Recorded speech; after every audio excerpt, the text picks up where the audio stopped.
it's Maya here, and today I'm here to do a tag video. It is the first chapters tag, and I was tagged by Rachel from Kalanadi. I found her video really interesting, so I'm glad she tagged me. And this is a tag to get you to try out all those books that you've been meaning to read for the longest amount of time and decide if you want to keep reading them just now or not. There are only a few rules. You pick at least 5 books, you read the first chapter from each, as well as the prologue if there is one in the book. And then you report back and tell if you want to keep reading the book or not, and what you thought about it. So I picked 7 books, because why not? And the first book I have here is Jo Walton's The Just City. I've read one book from Walton before, and I really liked her writing style, and I've heard great things about this. I won this from Ottavio's giveaway at the beginning of the year, and I've been excited to read it ever since. If I'm correct, this is about Greek gods who sort of found a city around the idea of Plato's Republic, and pick people from across history to come and live in that city. So I'm really excited to try this one. The next book I have is an urban fantasy, and that is Kate Griffin's A Madness of Angels. I haven't read anything from Griffin before, but I'm interested in this one. It says on the cover that it is neverwhere for the digital age. And I don't know much about this. I know that the main character is called Matthew Swift. There are angels, and it takes place in London. Then I have a light science fiction read, Fortune's Pawn by Rachel Bach. This is a science fiction romance, I think. The main character is Devi, and she's a mercenary, and I think she sort of wants to jumpstart her career and signs up to work on this really difficult ship to further her career.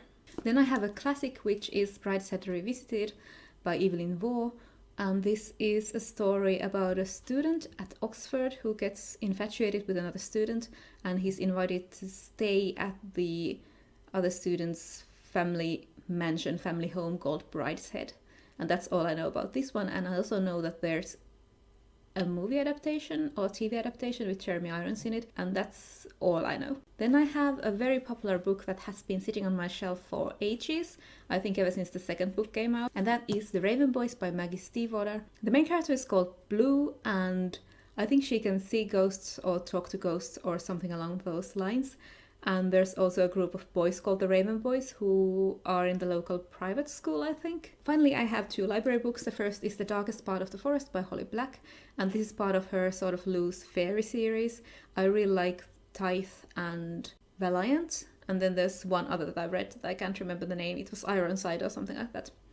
And it doesn't say a lot at the back. It says fairies, knights, princes, true love. Think you know how the story goes, think again. And I know there's a boy in a glass coffin or something. And then I got from my library's overdrive system The Golem and the Genie by Helen Recker, which is one of those books that I've been putting off reading, even though I think I'm going to really like it. And it's about a golem and a genie, I think, in New York. It's sort of a historical fiction fantasy. So those were the 7 books that I'm going to be reading the first chapter from. I have my coffee here, sort of a café au lait type of situation. And I have my 7 books, and I'm gonna go sit on my comfy chair and report back to you soon. So as you can probably tell, this is another day. My filming time was interrupted last time, so I've been slowly over the days reading those first chapters, and while my reactions aren't as immediate as I would have liked, I have my notes in my notebook here. So let's go through the first chapters. The first one that I read was The Just City by Jo Walton.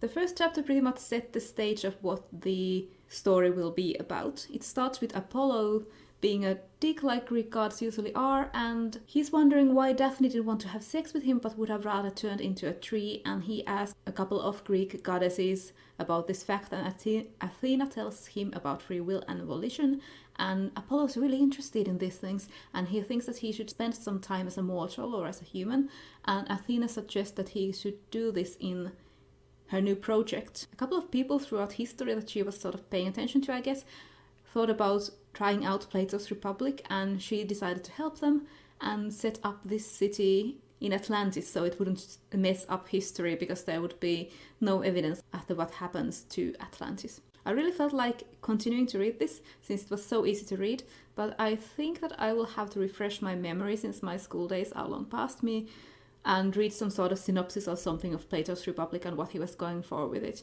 so I'll get more out of the book. Then I picked up The Madness of Angels by Kate Griffin, and this was a bit harder to read. It doesn't have chapters, so it consists of a prelude, 3 parts and an epilogue, and I read the first 15 pages of the prelude. Sentences are very long, and the writing style is a bit more of an effort to read, especially after the easy flowing of the Just City. And when the Just City sort of told us what the story will be about, this one was more of a mystery. It starts with someone waking up in a house that used to be theirs, but it isn't anymore, and now there are strangers living in it. And it also seems like he isn't, I'm saying he, it's written in I form, but I know that the main character is called Matthew Swift, so I'm just supposing that the I in this book is Matthew. So it seems like he isn't alone in his head, because sometimes it's written in the first person and sometimes it's written as we. He also seems to be in a new body or something. He looks into a mirror to see what he looks like now. And the thing that is in his head with him, I sort of get the impression that it isn't human.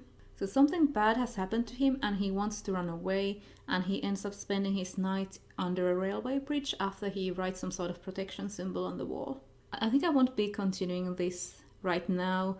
It just takes a bit too much effort to read, and I just finished the 5th season and I want something easy and quick right now. But I'm definitely interested in the whole I-we thing, so I will read it at some point. Talking about easy to read, next I read the first chapter of Fortune's Pawn by Rachel Bach. And I feel like I could have perhaps read this book in 1 or 2 days. It's just very easy to read. It's about Devi, who is a mercenary who wants to get into the royal army. And she gets a job hint from her friend with benefits to sign up as a guard in this one spaceship that always gets to so much trouble that if you serve 1 year on this spaceship, it'll be like serving 5 years somewhere else. She signs up and is introduced to the spaceship and the crew, a lot of interesting characters, as well as a probable love interest, and this just feels like something that I could speed through. As I'm in the mood for something easy, I might just continue on with this, but I also liked a lot of the other books that I tried, so I'm not sure yet if I will pick this up immediately or just quite soon. Then it was time for The Darkest Part of the Forest, and this one I will be continuing on with since it's a library book and I need to return it. This starts with quite a boozy, I think high school, some sort of teenage party in the woods. So there's teenagers dancing and having beers in the woods, but there's something different about this bunch of teenagers. One of them is a changeling and everybody else seems to know this, and there's also a glass coffin in the middle of the clearing where a boy with sharp ears, so an elf, sleeps, and he has been sleeping there for as long as anyone can remember. So this takes place in a small town where fairy is quite close and all the people in there are pretty used to them.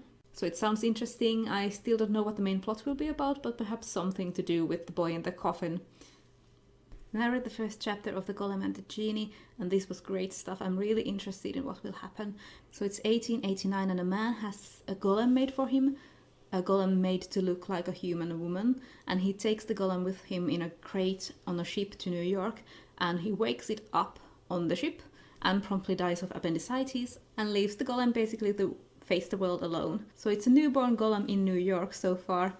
Very interesting. So just today I finished the first chapter of Brideshead Revisited, and I read the prologue and the first chapter. The prologue was about 20 pages long.